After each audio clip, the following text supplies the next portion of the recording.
Hi YouTube, it's Amber. It's Saturday. Our topic this week is dysphoria, and we're kind of talking about what are our thoughts on dysphoria, how do we help our partners to cope with it, or if we suffer from dysphoria too, how do we cope with it, any tips, tricks, thoughts, etc. So I really, in talking to Shu about this, I would really kind of look to two main causes for dysphoria, I think. There's kind of the mental health piece of it, in that to me it really sits with anxiety in a lot of ways, and it's a very anxiety based sort of experience of having to do with your self-perception and the way that the world sees you, and feeling like you want to be perceived in a certain way but the world may not be seeing you that way. Or anxiety or fear about, if I don't put on my binder when I leave the house, or if I don't cut my hair in a certain way, or if I don't have facial hair, if I don't have this or have that, or be seen in this or that way, that it causes anxiety for the person. So I think there's kind of a mental health-ish piece to it in an anxiety way. And also, I feel like the guys that I've seen who have very little dysphoria or are able to deal with it better are the folks who are very self-confident and have a really high self-esteem.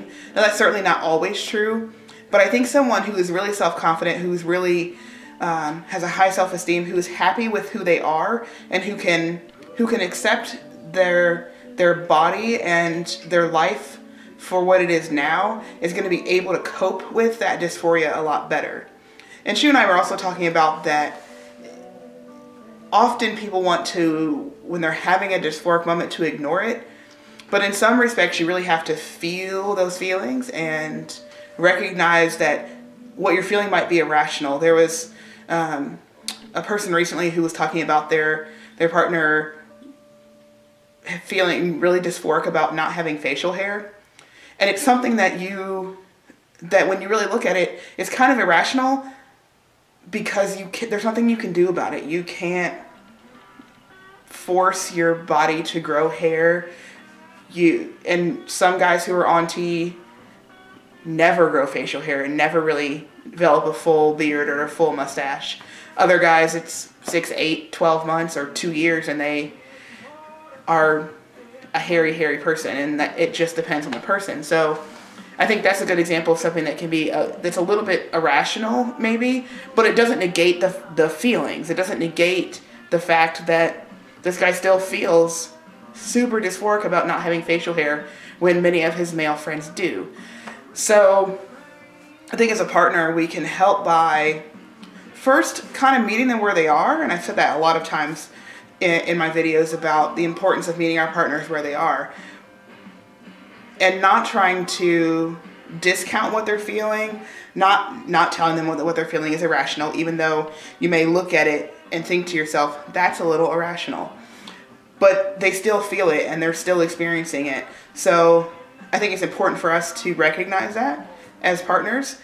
So to meet them where they are, to accept it, to listen to how they're feeling, and if you feel comfortable offering advice or feel like you can offer advice, to do so.